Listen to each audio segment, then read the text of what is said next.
Especially in the community around Hillside Hermitage and also this community here, there's a growing following of lay practitioners that uses the term puthujjana to, in a quite non-flattering manner.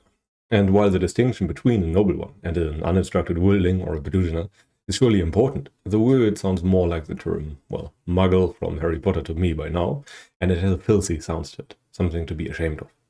While a bit of shame, the right kind of shame, can be a motivation to practice for some people, it is surely a hindrance for others, and it can make this community, for example, sound like a cult. Today we shed a bit of light on the term puthujjana and try to make sense of how to use it properly.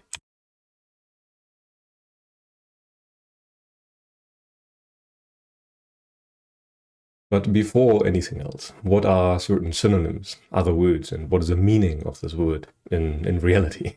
You could, for example, translate it as worldling, as commoner, as person of the world, as uninstructed person, as a non-practitioner, non-Buddhist, as an ordinary person, or as a person without regard for noble ones, for all that matters. And if you go by the literal translation, as far as I know, it is basically another term for one of the many. So someone who is not interested in the Dhamma, basically. Those are the many people, and those with interest in the Dhamma are the few. And the definition of the term would more or less be someone who does not see the Dhamma, someone who is missing the right view, or simply a non-sotapanna, a non-seka. Sotapanna would be nice to be the first stage, but it's a non-seka. And it's frequently contrasted in the suttas. There's always a distinction between the uninstructed worldling versus the noble disciple in a great number of suttas. So it is very important. This distinction, I would even say, is essential. And how is it usually explained in the suttas? For example, Anguttara Nikaya 3.39 goes as follows. Amid such splendor and a delicate life, it occurred to me, an uninstructed worldling, though himself subject to old age, not exempt from old age, feels repelled, humiliated, and disgusted when he sees another who is old, overlooking his own situation. Now I too am subject to old age, and am not exempt from old age. Such being the case, if I were to feel repelled, humiliated, and disgusted when seeing another who is old, that would not be proper for me. When I reflected thus, my intoxication with youth, my intoxication with health, my intoxication with life, was completely abandoned. So even before the Buddha left for his search to become the Buddha or the Bodhisattva at that point, he has already completely abandoned any intoxication with youth, health, and life, which is essentially another phrasing for he has abandoned sensuality completely. And I think there's a number of other suttas that say that there was never a thought returning to him when it comes to sensuality. He never again saw value in it. And as you can see, the Buddha describes a puthujjana here. And the distinguishing feature is not having seen the Dhammas themselves, not having seen dependent originations themselves. And as such, they are still liable to rebirth. They are still liable to suffering. They are still liable to old age, sickness, and death. And what you have to see, essentially, to overcome that state is you have to see and understand dependent origination. Yet the suttas say this dependent origination is deep, and it appears deep. It is though not understanding and not penetrating through this Dhamma, that this generation has become like a tangle, like a knotted ball of thread, like a matted grass. And it is the distinction that is important in the suttas. The noble ones have pulled the root of craving and suffering. They're very important that they have pulled the root of it, not necessarily all the surface level taints, so to speak. Removing the surface level taints is something that is available to basically all religious traditions or traditions of asceticism, to all the wanderers of the other sects at the time of the Buddha.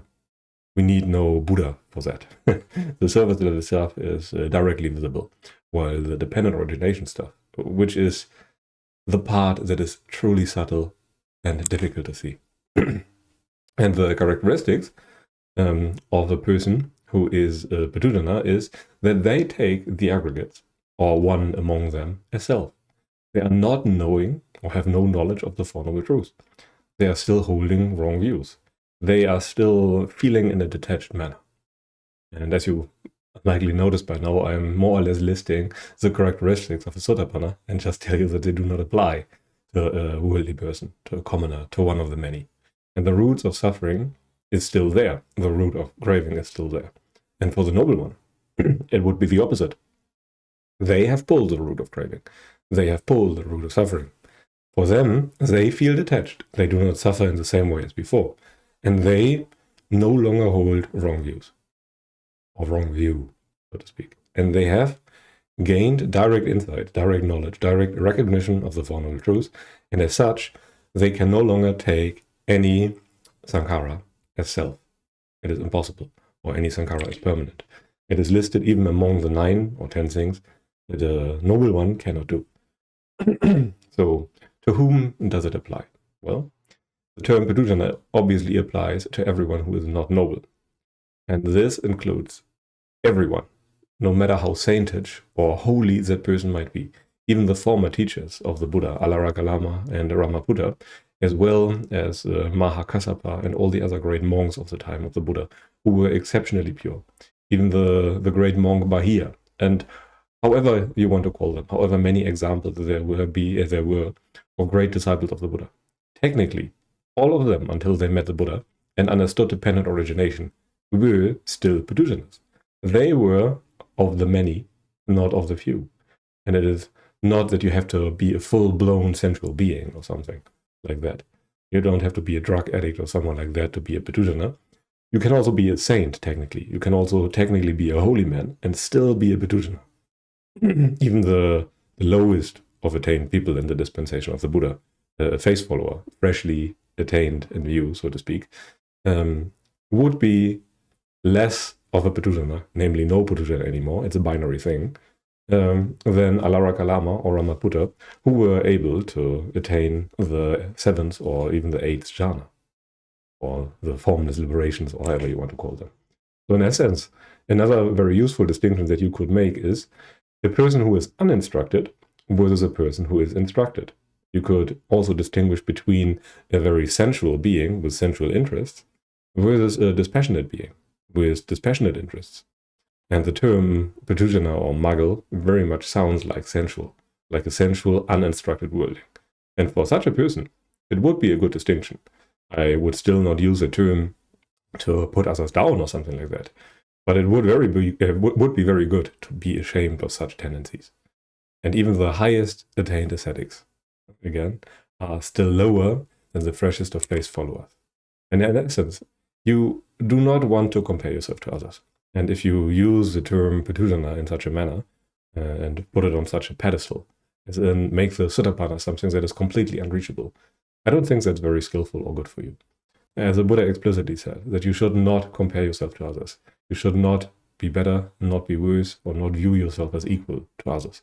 All of those things are wrong because they all presuppose a being, as you might know. And I would try to avoid it. And using such terms like puthujjana to talk about others, is not very skillful in most things.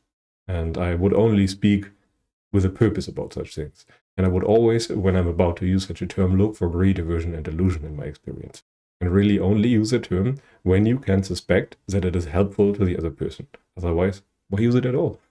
Our actions always follow our views. And when we are heavily inclined to use a term quite often, then it's indicative of a view of ours that is very likely not too helpful. Rather think in terms of your own effort. Don't beat yourself up. Do not be intent on self-criticism, and do not use the term puthujjana as a curse word. It is not. It is just a term for a non-seeker, a term for one of the many. If you are making an honest effort to try and overcome suffering, then you surely are not an uninstructed worldling or a sensual being who is striving for sensuality. Rather, you are striving for renunciation. So, what to do as a puthujjana? If you want to escape that state, at least, you want to clarify your view on what is wholesome and what is unwholesome. You want to practice virtue and restraint, and initially, at least, you have to go by faith and keep the rules that the Buddha laid out. And you want to see danger in the slightest fault when you stick to those rules. And don't ever think that you are done. Always leave room for error, that you might be wrong, and rather be one who strives as opposed to one who slacks off and just is lazy and indulges in sensuality and pleasures in comfort. That is not the good. This is how you escape being a puthujjana. And this is what the Buddha laid out in many of the suttas. Essentially, this is the gist of his teachings. He was teaching people who have not yet attained the Dhamma.